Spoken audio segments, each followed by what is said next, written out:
Enfin, on a reçu le Escape Hybrid 2020. J'ai beaucoup de gens qui m'ont demandé de faire un petit review, de faire le tour du véhicule, de l'expliquer dans une vidéo. Et c'est parti!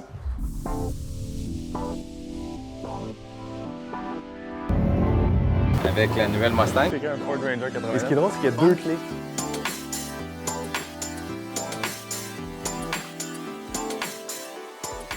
Donc ici, on a le Escape Hybrid 2020 en trim titanium. C'est un tout nouveau modèle. Le look est vraiment plus... c'est un look urbain, stylisé, mais c'est voulu parce qu'il y en a un nouveau qui s'en vient qui va être un petit peu plus d'un look off-road, disons. Donc celui-ci, comme je vous disais, c'est une refonte complète en 2020 de A à Z. Il y a beaucoup de nouvelles choses. On va essayer de faire le tour ensemble. On va commencer avec l'extérieur. Après ça, on va aller dans l'intérieur. Je vais vous montrer un petit peu de la technologie parce qu'il y en a énormément dans ce nouveau véhicule-là. C'est un véhicule qui était très attendu, puis on est vraiment content de l'avoir reçu chez Ford Saint-Basile. Donc, pour commencer, on voit que c'est une forme qui est plus aérodynamique que dans le passé, qui a une forme qui ressemble un petit peu plus à une voiture, disons. Donc, on le sait qu'ils en ont parlé beaucoup dans les médias récemment, que Ford se retirait des voitures. Bon, on peut le prendre avec un grain de sel parce qu'on voit ici que c'est un... oui, c'est un VUS, mais qui est vraiment... c'est un petit peu une voiture qu'on peut dire un peu surélevée, disons.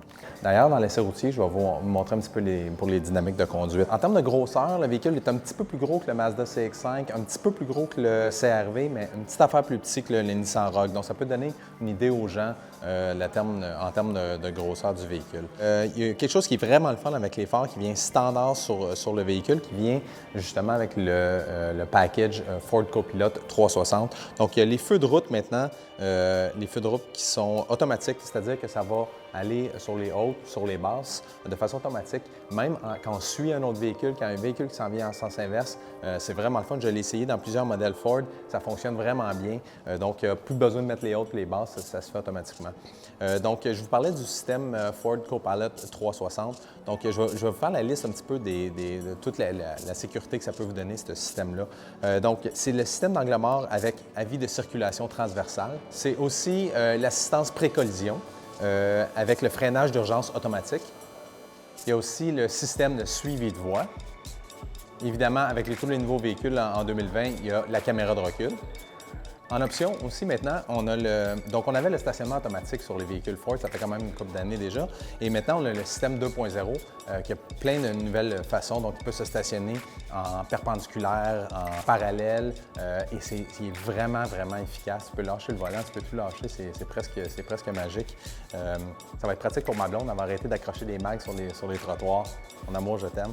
Donc, c'est vraiment le fun. Puis, bien évidemment, il y a le régulateur de vitesse adaptatif qui fonctionne vraiment bien, encore mieux que les versions dans le passé.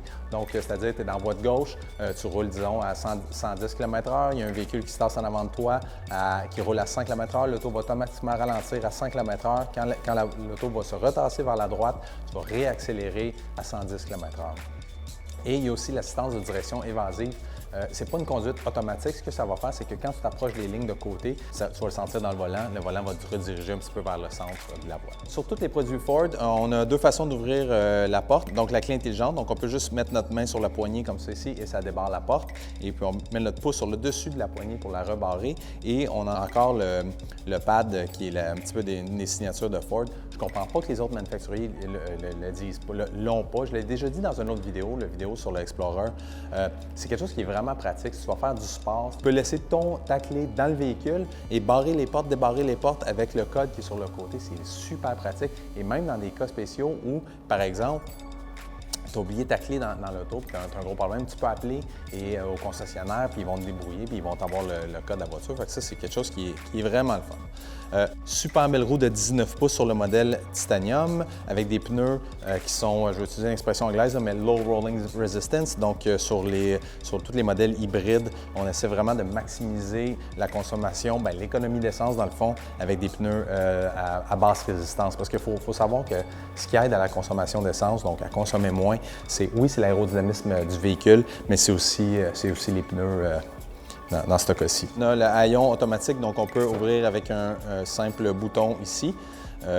Donc le haillon s'ouvre. On a une autre façon de l'ouvrir, c'est-à-dire avec le pied. On met le pied en dessous ici et ça s'ouvre automatiquement. C'est vraiment pratique. Pour ça, tu peux mettre tes sacs d'épicerie, tu pèses sur le bouton et tu refermes le haillon. Je trouve ça le fun parce que sur le titanium, on a gardé les deux pots d'échappement. Ça donne, oui, c'est un hybride, mais c'est un hybride qui a quand même un petit look sportif. J'adore les lumières en arrière, j'adore le lettrage, le nouveau lettrage Escape qui fait vraiment moderne.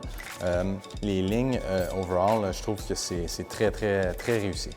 Le toit est tout noir ici. C'est pas un hasard parce que c'est un toit qui est dans le fond qui est vitré. On va aller à l'intérieur, je vais aller te montrer le toit.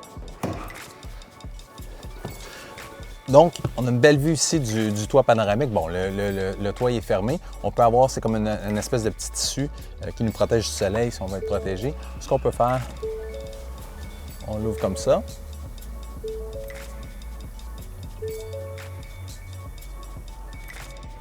Il va s'ouvrir à la moitié et on pèse une deuxième fois. Et ça s'ouvre jusqu'à l'extérieur, jusqu'à l'extrémité.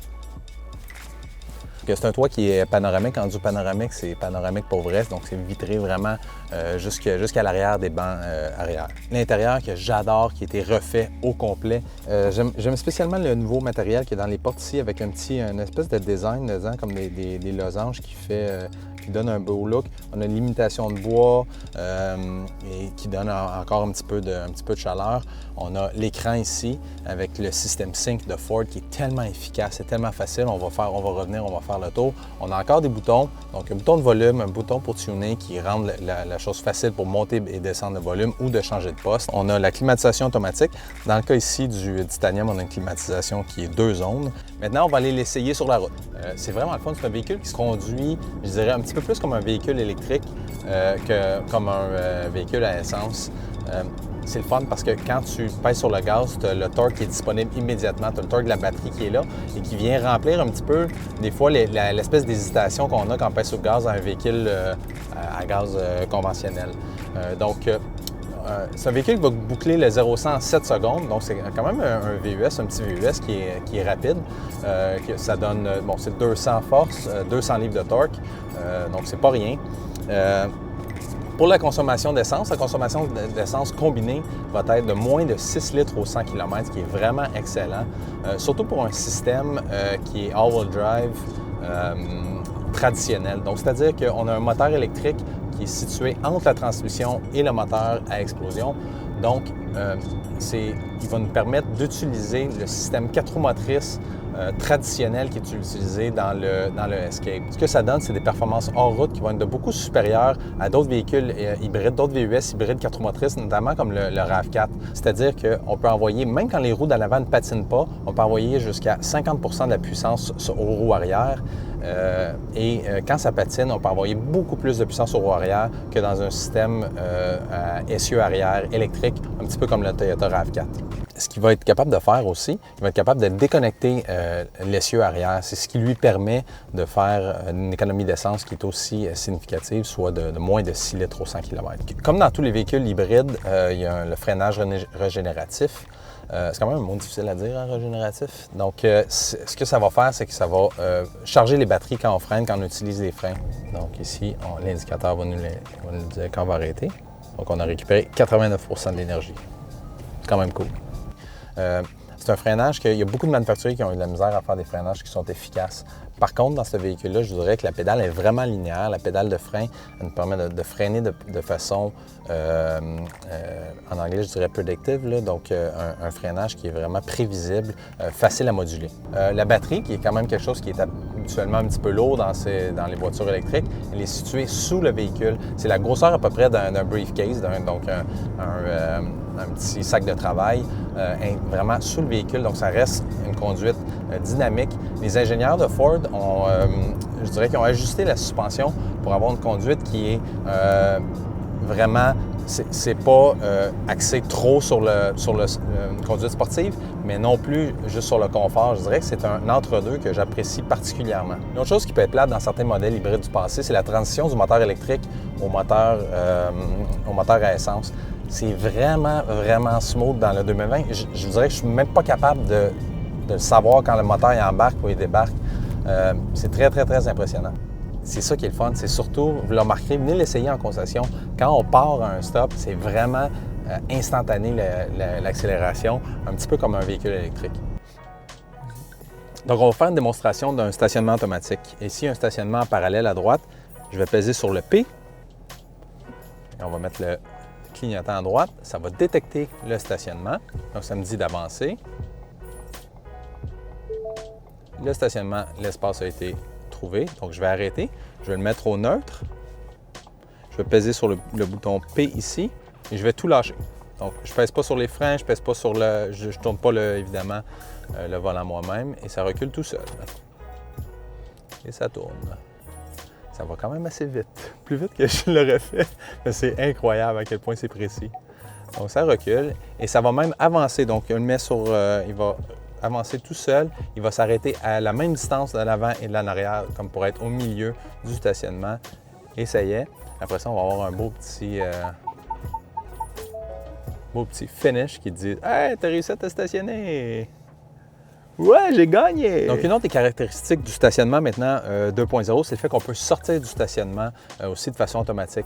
Donc, il va être capable même de détecter s'il y a une voiture qui s'en vient à l'arrière et ne sortira pas. Donc, on fait un petit peu la même chose qu'on a fait au début. Donc, on va peser encore sur le P ici et on va sélectionner la fonction de sortie. On a juste à dire, bon, moi, je veux sortir à gauche en mettant le clignotant. Je remets au neutre. Je pèse le P et je lâche le frein. Je ne touche à rien. L'auto va reculer automatiquement. Assez pour se donner de la place pour avancer en avant. Et elle se met automatiquement sur la conduite. Et voilà, j'ai juste à le mettre en drive et je sors seul du stationnement comme un grand. On a aussi, on voit que dans le milieu, on a une petite image de véhicule. C'est ce qui est le Lane Keep Assist. Donc, si je m'approche des lignes de droite, on va voir un petit peu qu'est-ce que ça fait. Donc, vous voyez, on a une petite note qui me dit, premièrement, j'ai lâché le volant, une petite note qui me dit de mettre mes mains sur le volant, mais ça me ramène totalement, sans même que je force, le volant vraiment de façon très délicate va me ramener vers le centre de la voie. J'aime ça particulièrement sur l'autoroute. Ça a l'air con, mais des fois, une des choses qui est fatigante à conduire sur l'autoroute, c'est tout le temps rester centré dans les voies. C'est quelque chose qui est mentalement drainant. Avec ça, tu peux seulement tenir le volant et puis tu vas rester plus dans le milieu sans avoir besoin de corriger constamment. Et ça fait qu'on arrive à destination des fois plus reposé. Ça et le fait que l'intérieur est vraiment bien isolé. Il n'y a pas beaucoup de son dans le véhicule. C'est un véhicule qui est très bien insonorisé.